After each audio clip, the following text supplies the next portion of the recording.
them get to the bag, ayy. Got the foot on the gas, pedal to the metal when the lane moving fast, ayy. Let them all cross. If they hate, then let them hate and make a bigger boss, ayy. What is up, ladies and gentlemen? We are back. We are live. It is the Freight Coach Podcast, the top podcast in transportation, coming to you guys every single weekday, 8:30 a.m. Pacific, 10:30 Central, to break down some industry headlines. But most importantly, you guys provide some actual insight into what you can do with all of this information. If this is your first time tuning in, welcome. This is the real side of freight, ladies and gentlemen. And I say that before every single show. And what I mean by that is I only speak with transportation professionals because at the end of the day, I want to talk to the right individuals who have done what you're looking to do or who are currently doing what you're trying to achieve. So you can take that information, apply it, utilize it, and see a meaningful difference in your business and your life. Happy Tuesday, everybody. We are going to dive right in today. I got a very special guest for you guys. I'm going to bring him up here in just a minute. I'm doing This Week in Freight powered by my friends at DAT early this week because I'm going to be on site at the TIA Capital Ideas Conference on Thursday and Friday. So I want to make sure that I get this in. And again, all of these lanes are 100% viewer submitted. So if you want your lane broken down, send it to my team, podcast@thefreightcoach.com, and we will break that down. So today, it's a reefer lane analysis, and we are talking about that. We're staying in the Midwest here, you guys, Detroit, Michigan to Kansas City, Missouri. And again, we're out here to kind of talk about my lane yesterday, you guys. What's going on this lane? The rate's actually going down, and it's stabilized. And again, contrary to a lot of the headlines that you might see out there, rates are up all across the board. Tender rejections are all over the place right now, but we're finding stability out there in the market. And this is why I always want you guys to pay attention for more than 30 seconds or 3 days on how some of these lanes perform, because there's going to be pockets of chaos, right? Like tender rejections can rise, capacity can drop, fuel is going to go up. Things are going to happen, but we are so overly reactive at times. Not saying that this lane couldn't flip in an hour from now, but we have to find that stability marker that is out there. So again, first thing we always look at, you guys, 772 miles. So that lane in particular, if that picks on a Thursday to a Monday or a Friday to a Monday, exponentially more expensive to ship that out than a Monday to Wednesday. Because like we say, general rule of thumb, 500 miles for a day of transit out there for those drivers. But most importantly, you guys, even though the rates might rise and they might be higher out there, you got to find that marker because most lanes perform the same, right? The seasonality of a lot of these lanes are going to perform the same, whether it's a tight market, a broker's market, shippers, it doesn't matter. You got to find that marker and then you got to deliver that out there to your customer. And I just, again, I know that this is only 2 lanes that are out there that we've broken down. These are both inside of the Midwest, but they're trending in the opposite direction of what you see out there in social media. And that's why you can't take national averages to heart on how you're pricing out a lot of this stuff. You can't go out there and see some of this stuff and make that your entire pricing strategy moving forward, because you might prematurely pull the trigger and pigeonhole yourself and pigeonhole your customer. And you got to let some of this stuff play out. That's why I personally like to wait about 60 days. That's like a lifetime in today's day and age, but it takes a while for markets to correct. And especially when fuel spikes up or there's other things that go on out there, we got to wait for that to kind of shake out for capacity to loosen back up or actually see like, hey, this is tight and it's going to remain tight out there. Then you go out there and talk to your shippers.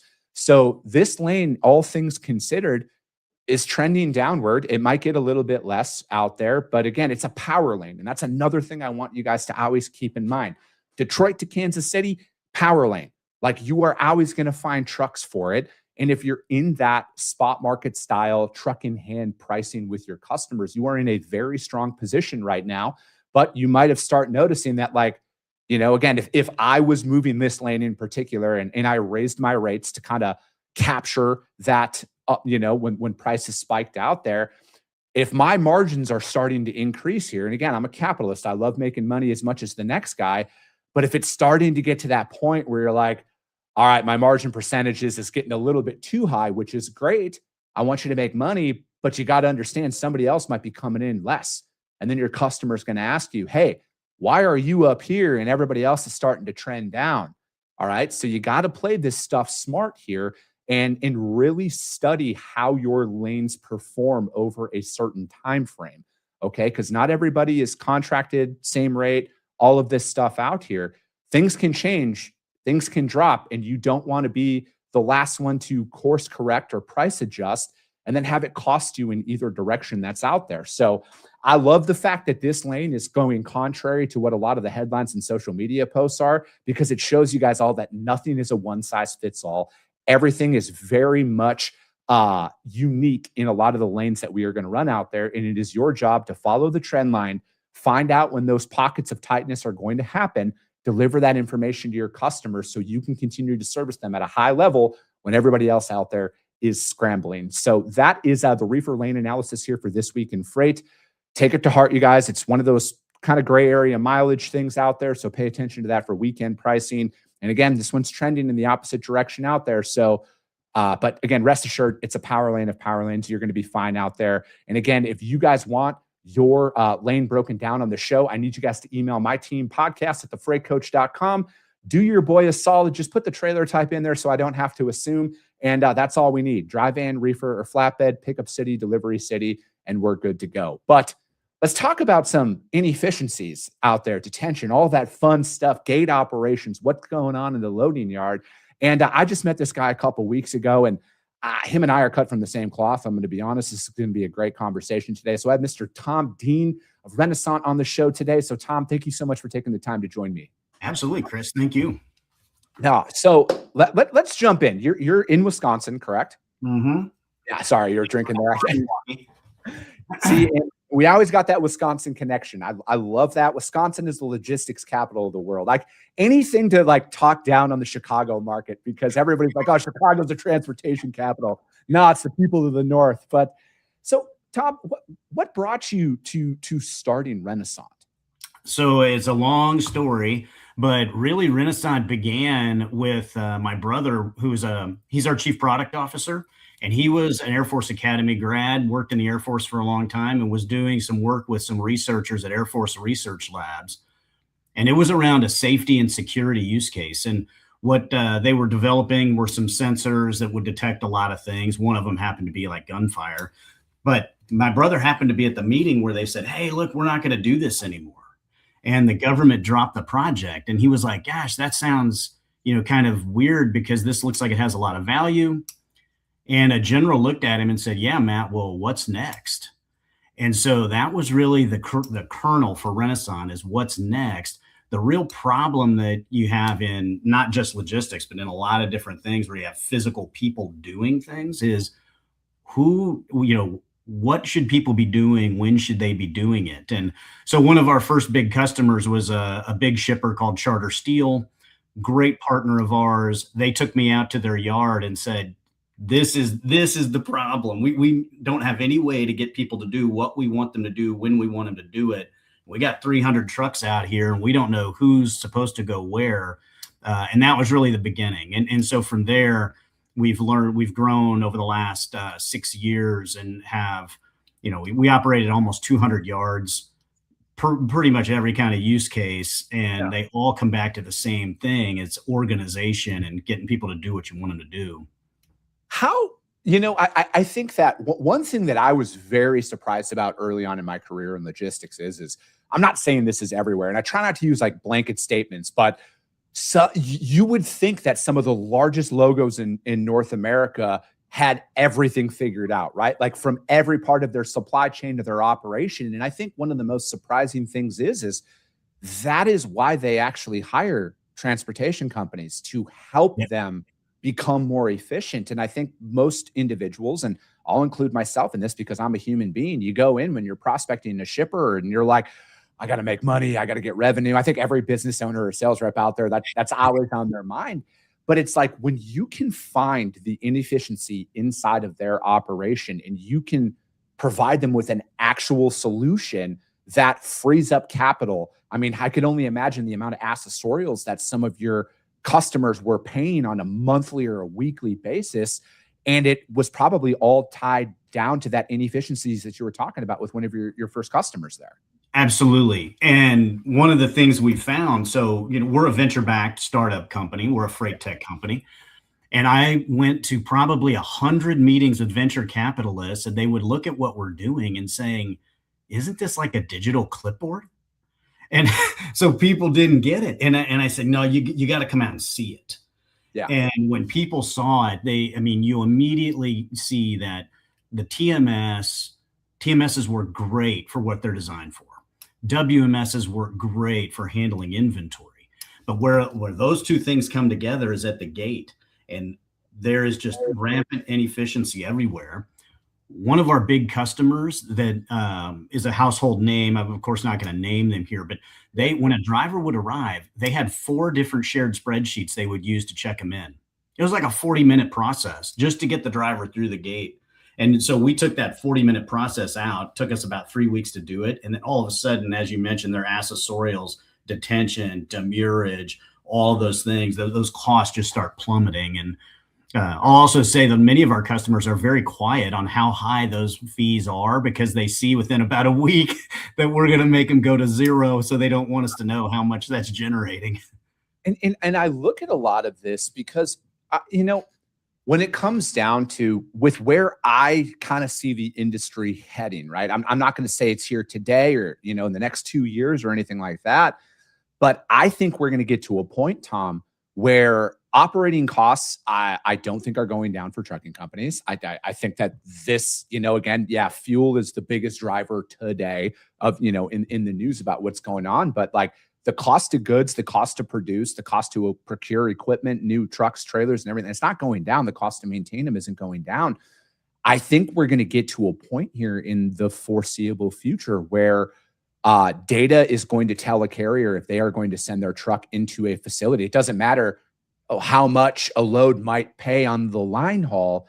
If they don't get loaded and unloaded in an efficient manner, they will start rejecting that freight because it's like, I look at it almost from like a predictive analytics standpoint, Tom, where they're going to look at shipper A and shipper B, both located. We'll use Milwaukee because that's where you're at. Both loads going to Dallas. These are all hypothetical rates here, ladies and gentlemen. So I'm not saying that this is what the price is going to be, but shipper A might have loading time and unloading time in under an hour. They might be moving that load for $1,800.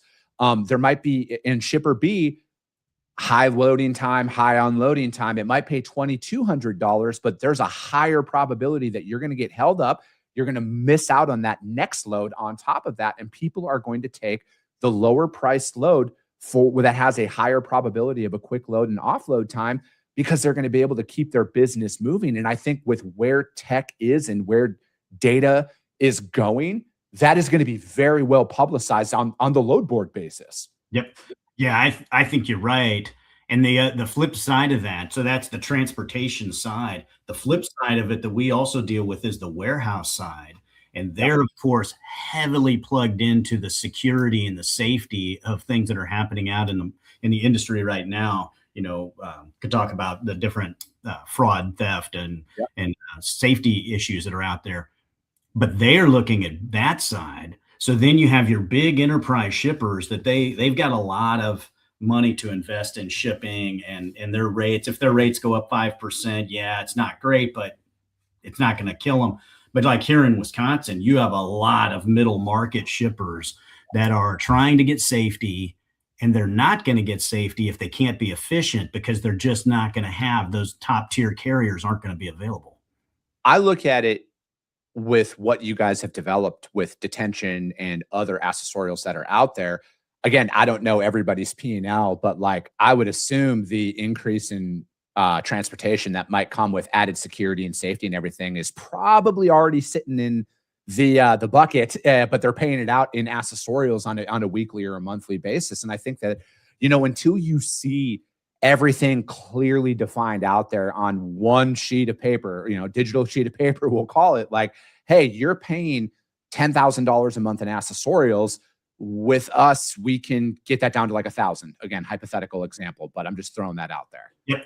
And at the same time, increase all of your security by digitizing all your documents, digitizing your interactions with truck drivers. So you have an entire log of the entire shipping cycle. So everything from the schedule creation all the way through to delivery in one place that then also keeps your WMS and your TMS in sync.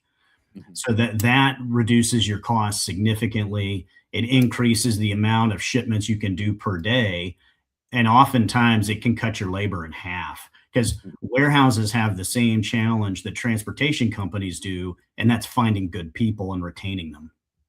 Do you see, again, I look at it where, from a headcount standpoint, with where robotics in automation is going on the development side, do you think that we're going to see more of a push of that, of where they're going to automate that entire process, order picking, loading, all of that?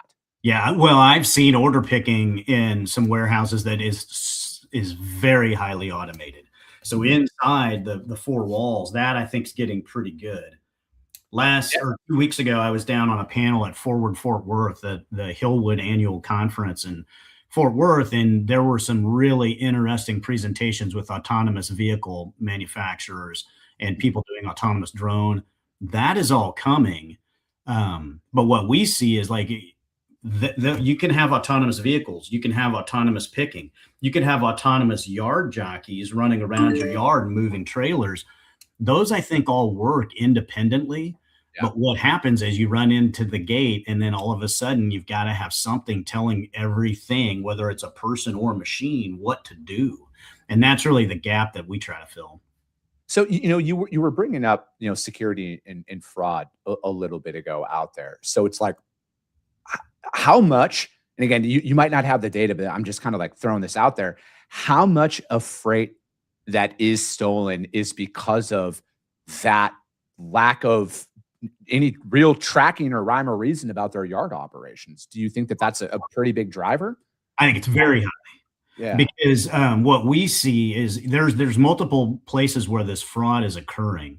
So, some you have ghost carriers out there, and these are totally illegit carriers that are generally criminal organizations. Yeah. They're out spoofing brokers, so they'll use, if your domain is goodbroker.com, they will make it good.broker.com. And a human being doesn't see that, especially if you're a small carrier and you've got 10 employees and you're checking, your schedules on your phone at the truck stop. Like, that's really hard to do. We find those things all the time in scheduling, and double brokering situations. Those occur. Guards and clerks have a very hard time knowing that. They don't know what's been scheduled. I mean, they know what's on the schedule, but they don't know what it was supposed to be. And so those types of security frictions are what, Renaissant really excels at bringing these things out. And it creates a lot of efficiency at the same time of ratcheting up the security. Do you think that we're going to come to a point where, because I can see it. And again, I could argue both sides of this point. I truly could. But I almost think we're at a point where you being able to digitally verify yourself as a driver or a trucking company to show you're legitimate. And again, I can argue both sides of this here. I almost see a day where that is going to be a requirement if you want to haul freight for specific companies, where it's like, hey, cool. Unless you can prove X, Y, and Z here at the shipper level, it's not going to be at the broker level. It's going to be at the shipper level. Unless you can do that, you're not going to be allowed to touch any of our freight.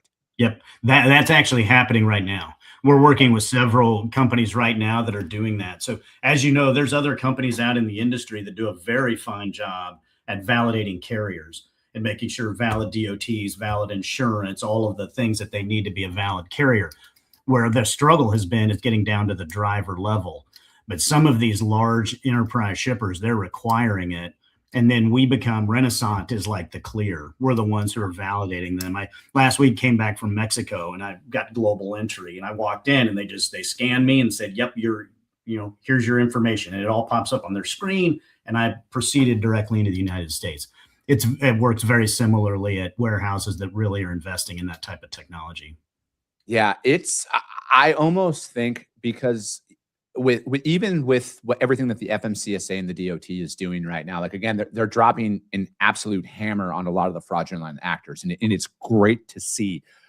I'll put my conspiracy theory tinfoil hat on here, and I also believe this to my core. Fraud and theft is going to get exponentially worse here over the next probably 24 months while they continue to tighten the belt around this stuff to bleed a lot of this stuff out of the market.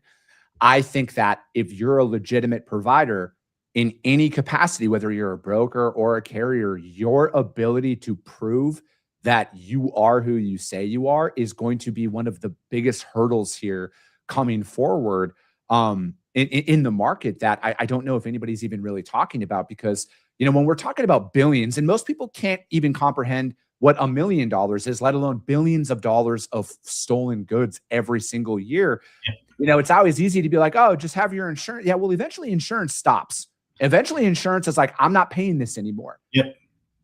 And what I was at a meeting, this was maybe 3 or 4 weeks ago, with some high level Department of Transportation officials, and they talked exactly about that.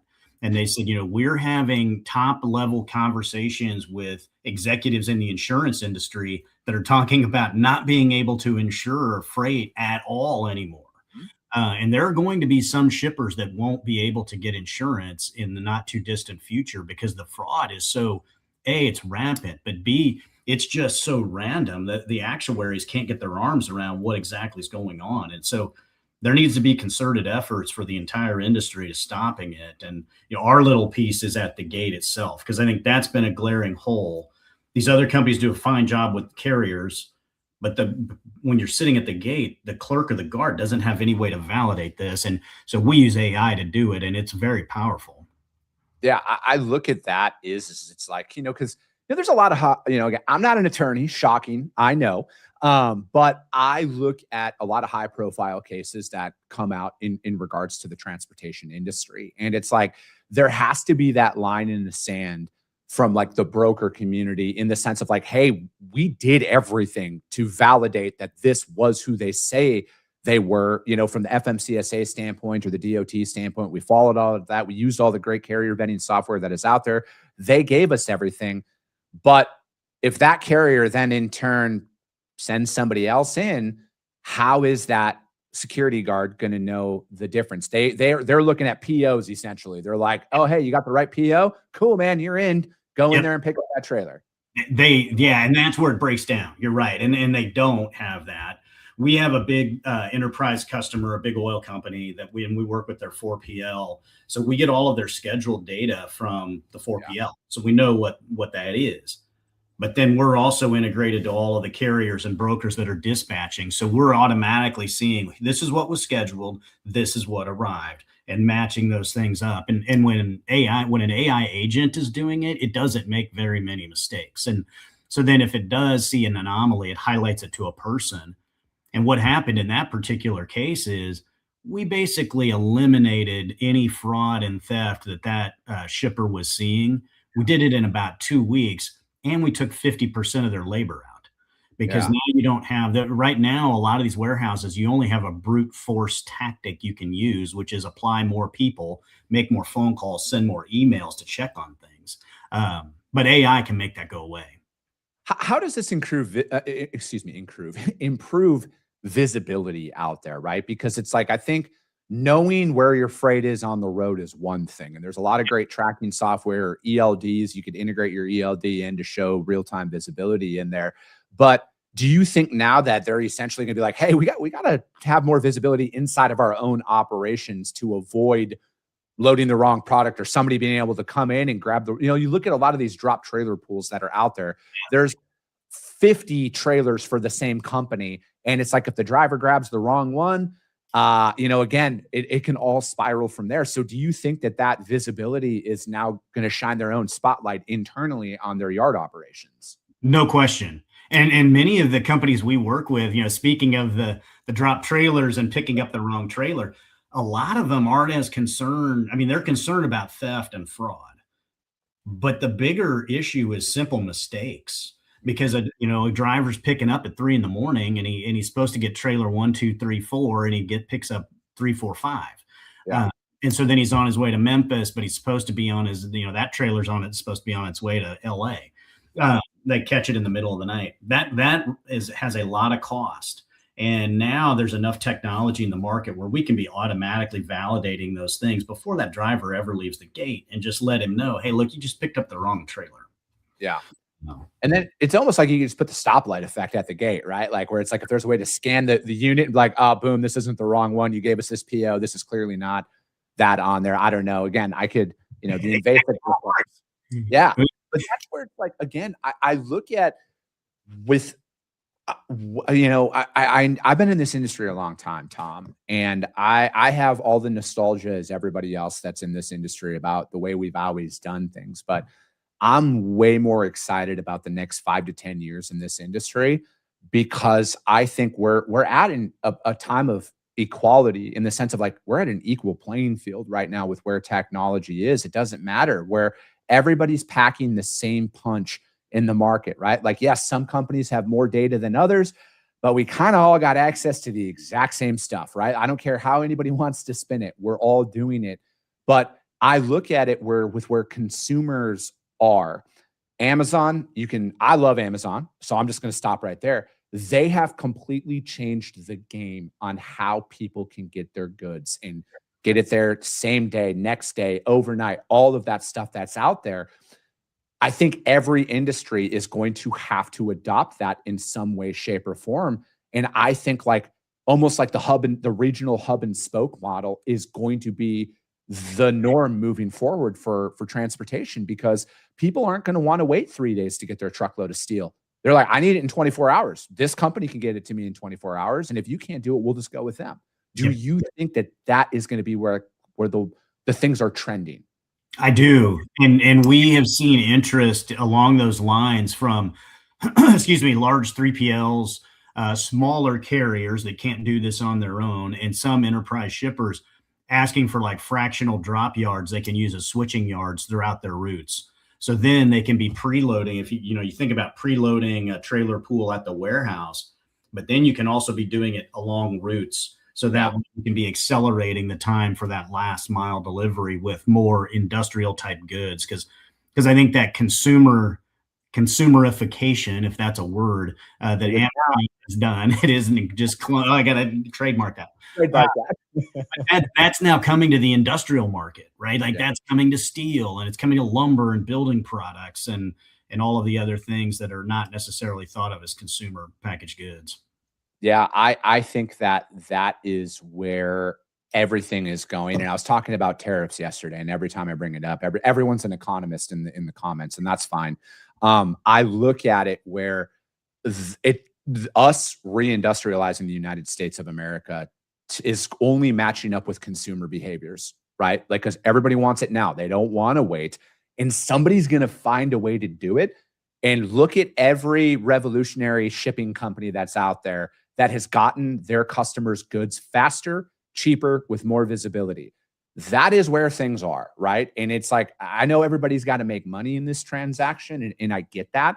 But I think that people's appetite for slow shipping is what's going to drive a lot of manufacturers out of business faster than any other economic indicator out there. Because if you can't get your goods, the right goods, not just goods, like the right goods to your customers in a short amount of time, your competitor probably is. And I think it starts with their own internal operations, with what you guys have developed here. I love this. And, when we first met a couple of weeks ago, I'm like, yes to all of this. This is where it's at. So I just wanted to kind of, as we're wrapping up the show here. Absolutely. And, for me, it all comes back down to time, because, it's time. My expectation to receive things, that's measured in time, but also my cost to deliver those, that is also measured in time, because labor and fuel are your biggest costs out there. So the less time you're idling, the less fuel you're burning, and the less time that it takes to do things, the less labor that it requires. No, I agree. Tom, thank you so much for your time today. How does anybody reach out to you guys to find out more about what you got going on? Hey, so my name is Tom Dean. I'm the CEO of Renaissant. You can find us at Renaissant, RENAISSANT.com. And we look forward to hearing from you. Perfect. Tom, thank you so much. If you guys can't find Tom or Renaissant out there at all, hit me up. I will gladly put you guys in contact with them. But that is going to be it for today, ladies and gentlemen. As always, if you got value in what you heard and you're not subscribed, subscribe to the show, you guys. And if you're feeling ambitious, rank that show on iTunes and Spotify, because if you see value, your network's going to see it as well. I appreciate you guys. I love you guys, and we'll be talking to you soon.